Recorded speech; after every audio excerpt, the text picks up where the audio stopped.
TDP కూటమి ఘన విజయం నేపథ్యంలో రాష్ట్ర వ్యాప్తంగా 3 పార్టీల్లో ఒక రకమైన జోష్ కనిపిస్తోంది.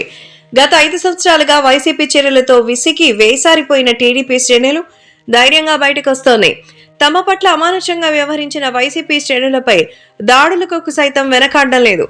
ముఖ్యంగా చంద్రబాబుపై అనుచిత వ్యాఖ్యలు చేసిన కొడాలి నాని, వల్లభనేని వంశీని తెలుగు యువత టార్గెట్ చేసింది.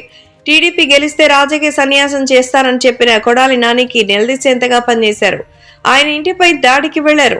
వల్లభనేని వంశీమోహన్ అయితే ఇంటికి పరిమితం అయిపోయారు.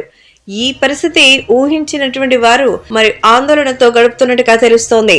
మరోవైపు పరిస్థితి చేయి దాటుతోందని గ్రహించిన వైసీపీ అధినేత జగన్ గవర్నర్ కు ప్రత్యేక విజ్ఞప్తి చేశారు. వైసీపీ నేతలు నేరుగా గవర్నర్ కు విజ్ఞప్తి చేశారు. రాష్ట్రంలో ప్రతీకార రాజకీయాలు, దాడులు పెరుగుతున్నాయని తక్షణం కలగజేసుకోవాలని విజ్ఞప్తి చేశారు. మరోవైపు వైసీపీలో దూకుడు నేతలంతా అజ్ఞాతంలోకి వెళ్లిపోయారు. ఇంకోవైపు వైసీపీ హయాంలో నిర్మాణాలను, శిలాఫలకాలను, పేర్లను టీడీపీ శ్రేణులు ధ్వంసం చేస్తున్నాయి. దీనిపై కూడా వైసీపీ శ్రేణులు ఆందోళనతో ఉన్నారు. ఇంకా ప్రమాణ స్వీకారం చేయకుండానే ఈ రకమైనటువంటి విధ్వంసానికి దిగుతుండడంపై భయంతో గడుపుతున్నాయి. రాష్ట్ర వ్యాప్తంగా వైసీపీ శ్రేణులపై దాడులు పెరిగిన నేపథ్యంలో ఆ పార్టీ ఒక వీడియోని రూపొందించింది.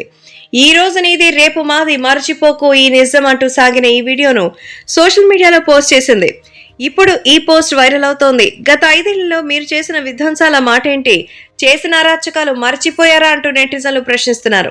మరోవైపు అసంతృప్త నేతలు, మొన్నటి ఎన్నికల్లో సైలెంట్ అయిన వైసీపీ నేతలు ఒక్కొక్కరు పార్టీని వీడేందుకు ఏర్పాట్లు చేసుకుంటున్నారు. చంద్రబాబు ప్రమాణ స్వీకారం చేసిన రోజున చాలా మంది వైసీపీ నేతలు పార్టీ వీడియోని బయటపెట్టే అవకాశాలున్నాయి.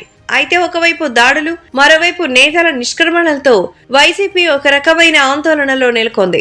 పార్టీ శ్రేణులలో ధైర్యం నింపడానికి ఈ వీడియో విడుదల చేసినట్టుగా తెలుస్తోంది.